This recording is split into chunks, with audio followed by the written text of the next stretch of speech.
a little bit about having practices open to the local high schools and letting them see how you guys practice? Yeah, I can't make it more clear, with our increased resources, but still climbing in the area of collective development. We're still a developmental program in that we need to recruit high school players, and we need to get them in our program, and we need to recruit local high school players, and we need to get them in our program, and we need to get them invested in our program so that once we have the budget commensurate with other schools in our league, then now we've got really good players that we've developed that we have a chance to retain. And so going back to why it's so important then to welcome everybody is because there are so many good players in our area. And I can't say it enough either that, our three counties that we take so much pride in, Dade, Broward, and Palm Beach, on any given year, you're talking 80% of all Division I signees in the state of Florida from those three counties. So we take a lot of pride in it, and in order to do that, we've got to open ourselves up, and it's been great. The local coaches have been great. The student athletes have been great coming, and this is home, and we want to make sure that the players and coaches at the high school level around our hometown understand that too. It's almost twofold, where if you can't get them as a high school kid, you still have a shot at them, maybe their sophomore or junior year when they want to come back. Oh, absolutely, yeah. There's been plenty of 5-stars that have made the trip to Boca Raton this spring that we're probably not going to sign on signing day, but we want those guys to have a really, really enjoyable experience and know that if wherever they decide to go isn't what they thought it was, that this place really close to home is doing some really cool things and might be a nice landing spot for me should my situation change. Obviously, you had the scrimmage on Monday. What were some of the things you really liked about that scrimmage, and what were some things that you want the team to improve on moving forward? Yeah, I thought the intensity was great on Monday. I thought our guys really showed up. I would hope so. I mean, we hadn't practiced since Thursday, and we'd had 2-3 full days off pretty much. So they were fresh. The intensity was great. The physicality was great. I thought the defense tackled well. Still a little bit to be desired, but for a first scrimmage, I thought it was probably ahead of schedule. The things that we need to correct that were glaring, and the offense protected the ball. We ran 85, 90 some odd plays and didn't commit a turnover on that side of the ball. But that side of the ball offensively, just the operation. We're playing around with huddling, we're playing around with the helmet communicator. So there's a lot of bugs to work out mechanically, and it's frustrating because I'm used to offense being, getting to play and getting lined up should never be a problem, and right now it is because of the newness of the way that we're communicating, but hopefully we can speed that learning curve up as much as possible. And then defensively, I thought as we got fatigued, we let our fundamentals and technique, we were still playing hard, but it got really sloppy at the end defensively, in my opinion. So really happy with where we're at, but very much everybody in the program understands that we've got a long way to go too. How has Cam taken to the offense and to his teammates so far? Yeah, great on both accounts. Cam has done well learning the offense. Coach Fry and him and Tyreek and the rest of the quarterbacks have met extensively. I'll brag about it all the time. The NCAA got it right, 8-10 years ago when they really relaxed what we were able to do with these players, and I'm just every year I go through a spring, it's like, wow, we get to do so much with them. So Cam has taken, well, I think there's a learning curve no matter how many snaps you have under the belt, so to speak, as he's played a lot of game snaps, but the way we do things, our expectations of him are exponentially higher than what was expected of him at that position at his previous stop. So he's learning things that normally freshmen in our offense are getting taught, and he's learning them on the fly and doing okay. I would say I would love for that process to be accelerated, but you can tell he's got a tremendous ceiling, and once all of the chaos of what we're expecting of him, once that slows down, you're going to see his production increase as well. A guy who has really showed out, I thought, this spring is Jamari Sands. Obviously a talented guy, and maybe some of that chaos as a freshman kind of held him back last year. Now that he's been here a year and he knows what's expected of him and what he's expected to do, has that shown up? Yeah, that's a difficult position to play as well, running back, in terms of the mental acuity that's necessary, because what we ask those guys to do in protection, what we ask those guys to do in read and the run game and all that. So there's a lot going on, and you're right, as a true freshman, that was difficult for him last year, but he has really had a good spring thus far. I've been impressed with all the backs, and I haven't been around a better running back room than last year's team, with two basically captains in Larry McCammon and Kobe Lewis. However, these guys, and those guys last year would be the first to tell you, they have a little bit more dynamism. You know, they've got a little bit more make you miss, even in the hole ability to turn you block it for 2, they turn it into 4 or 5. You know, that's what these guys can do, and it's been impressive to see. But the thing that also made those two guys last year so valuable and critical to us was their dependability, their durability, their experience, and all that. And you can't; those things are time capped. We're going to accelerate the young guys as best we can, but some of that is just maturity and growth too. Coach, looking at the O-line, obviously there are the losses in key vets like Chaz Neal and Marquise. How have the returning guys stepped up as potential leaders in the offensive line? Yeah, I can't say enough about Federico Maranges. I mean, you're talking about a guy that is going to be, I would imagine he'll be voted a captain again this year, so multiple-time captain, and not just our football student athlete of the year, but for all of Florida Atlantic University athletic department. He was the student athlete of the entire year. So this is a guy that's got leader written all over him. He does a great job. So having him there is really important. Having a guy like Malcolm that's played a lot of snaps is really important, because you're right, that other than those two guys, those guys up front they're gonna look a lot different, and we're losing a lot of experience. Some talented guys up front that are getting really, really evaluated very critically, I guess is the best way to put it. And we feel like, we've got about 5 or 6 guys to fill 2 or 3 spots, and so that'll be a nice competition. But those two guys, mentioning the leadership of those two veterans has been important in that journey.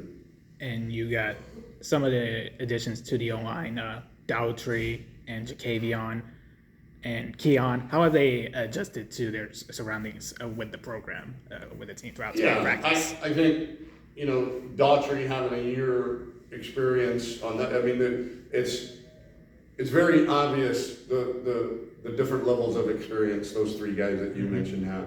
Both tremendous. They're exactly the body type we're looking for in an offensive tackle. I don't know if the stat is still the same, but there was a 10, 15-year stretch in the NFL draft where every first-round offensive tackle weighed less than 300 pounds in high school. So we can put the weight on. We'll put the weight and strength. We can't teach height, and we can't teach length, and we can't teach foot quickness. Those are things that God and genetics give you. And those 3 guys all have that. Daughtry is more experienced, and that shows in his play, where we've got a freshman that's played a little bit of Division I football, and then you got a guy from Germany who's played very little American football at all. So the level of experience is different and noticeable, but they're all three guys that we are really, really happy we have and happy to watch develop, because the genetic potential of those guys is off the charts. And what's the biggest difference you see from the offensive line this year compared to the prior season? Just experience. You know, we were big, we were experienced, and we could run a little bit last year. We didn't pass block as well as I had hoped. So I think we'll be a little bit more athletic, maybe up front, and be able to pass pro a little bit better. But there's no substitute for experience. So those two veterans, and Fed and Malcolm, they got their work cut out for them in the leadership category. Good?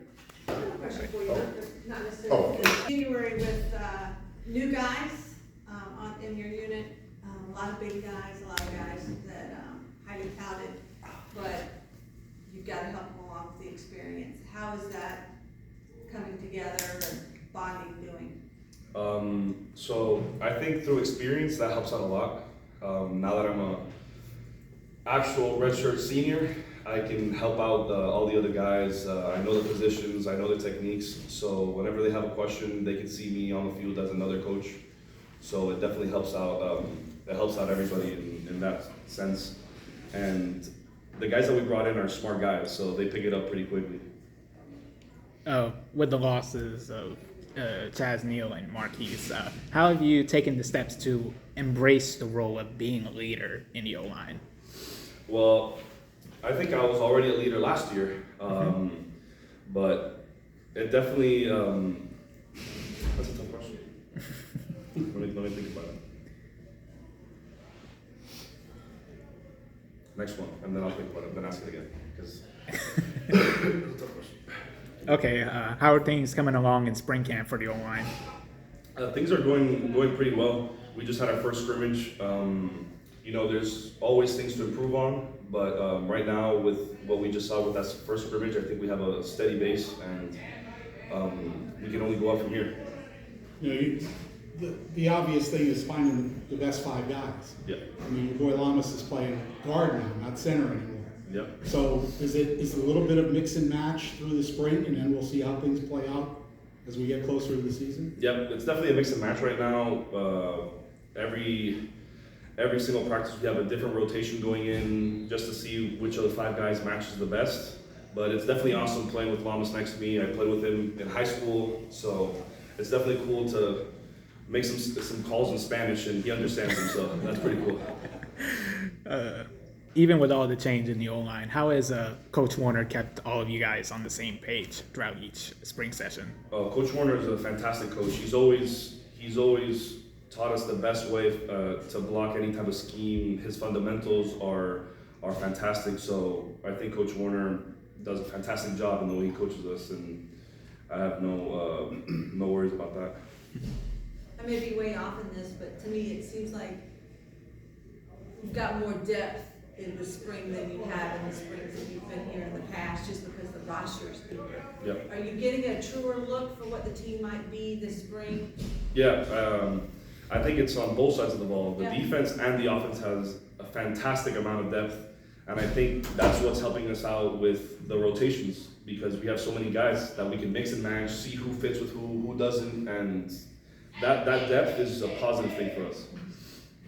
You talk about having embraced that leadership role last year, and you're embracing it even more with the people, with the players who have gone, with the teammates who are gone now.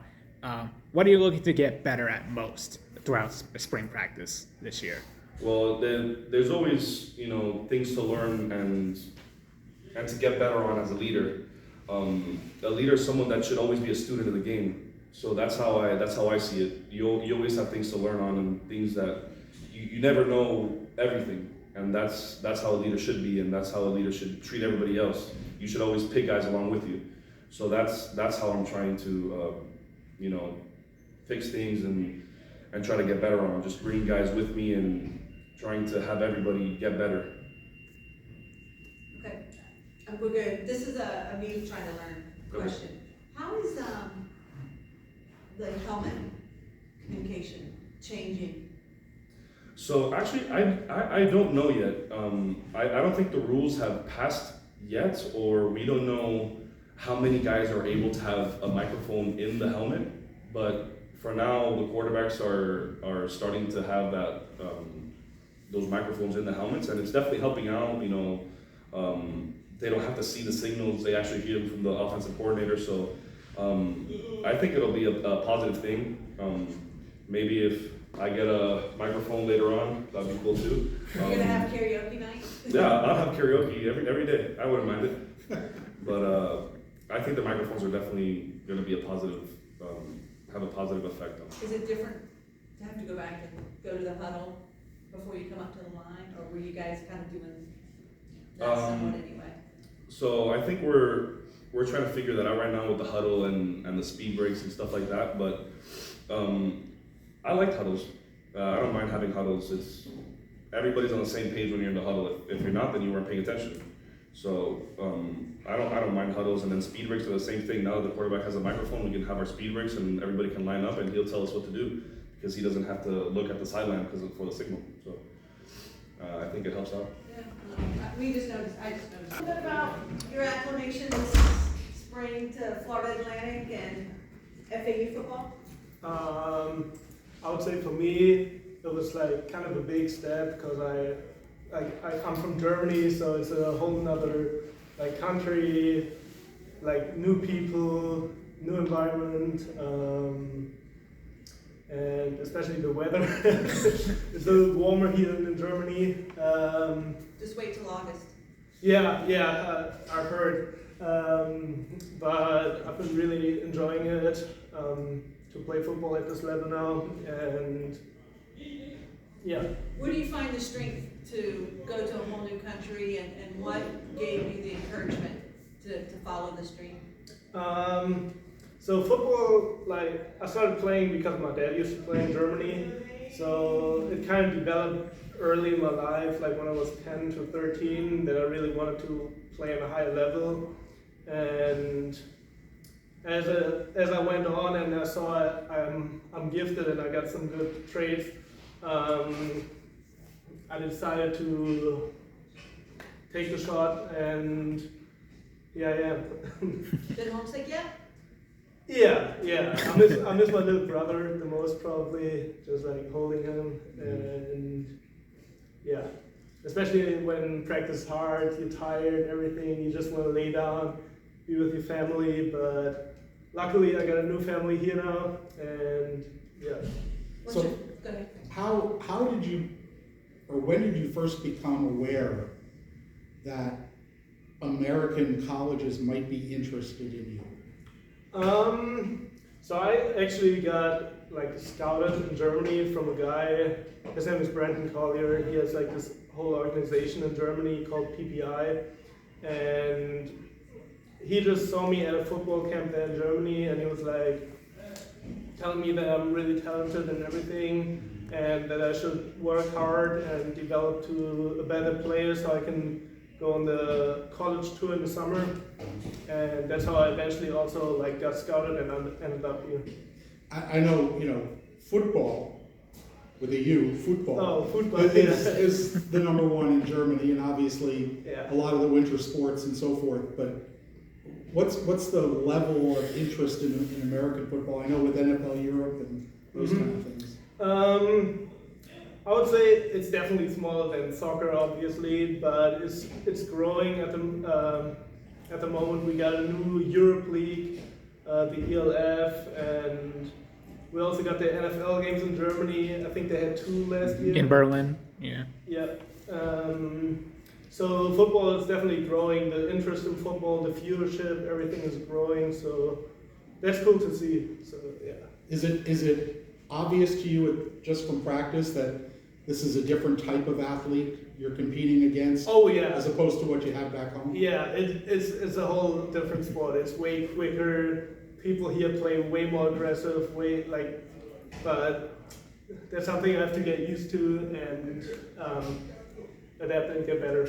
Obviously, it's a very big decision to go from Germany to the United States and Florida. Who played a huge role in helping you adjust to your new surroundings at FAU and within the football team? I would say the guys I probably also spend the most time with. So there's my roommates. They all play football. So that's Caden, Mauricio, and Jaheim. They're all great guys, all freshmen. So they all are in the state of adapting to this college football. And so it's really like to know you're not in there alone. That really helps me to know everybody else going through the same things. And yeah. How is learning under the direction of Coach Warner and Coach Herman benefiting you and helping you grow, you develop your game? Well, Coach Warner is by far the best coach that I ever had. Because obviously in Germany we don't have a lot of good coaches or like experienced coaches like Coach Warner. So I've been learning and I'm trying to take in everything he tells me, which is a lot and kind of overwhelming sometimes, but that's just part of it. And it's really nice to be able to be coached by such a great coach and get developed. Entering the midpoint of spring camp, what are some things that you really liked from the O-line so far, and what are some things that you want the group to keep getting better at once the end of spring camp approaches? So what I really like is I just like the unit that we have. We all get along good together. I would personally say we got the best unit on the team, just from the unit pride standpoint. And what I think we need to improve on is still our communication a little bit in practice, because we gotta function as one. So we gotta communicate before every play, so everybody's on the same page, does the right stuff. But we're definitely getting better at it, and yeah. Football is an aggressive game, and to play good offensive line, you have to be aggressive. Is that sort of your nature, or did you have to sort of teach yourself to be aggressive? I'd say the toughness part I definitely have in me. It's just I'm not used to other guys also hitting me that hard, so I kind of need to get used to other guys playing fast and physical too, so I can get my blocks better, everything. Yeah. All right. The important thing is, how do you pronounce your last name? Is it Rohe or Rohe? Oh, that's a hard question. So most Americans just say Rohe. Yeah. In Germany you pronounce it Rohe. Rohe? Yeah. Okay. But I really don't care. And the second most important question, Bayern Munich or another club? Definitely another club. Eintracht Frankfurt. Okay. Well, we've not met, but my name is Frank Fort. F-O-R-T-E. That's funny. So that's funny, yes. That's where I'm from. Yeah. Good, thank you. Thank you. Danke sehr.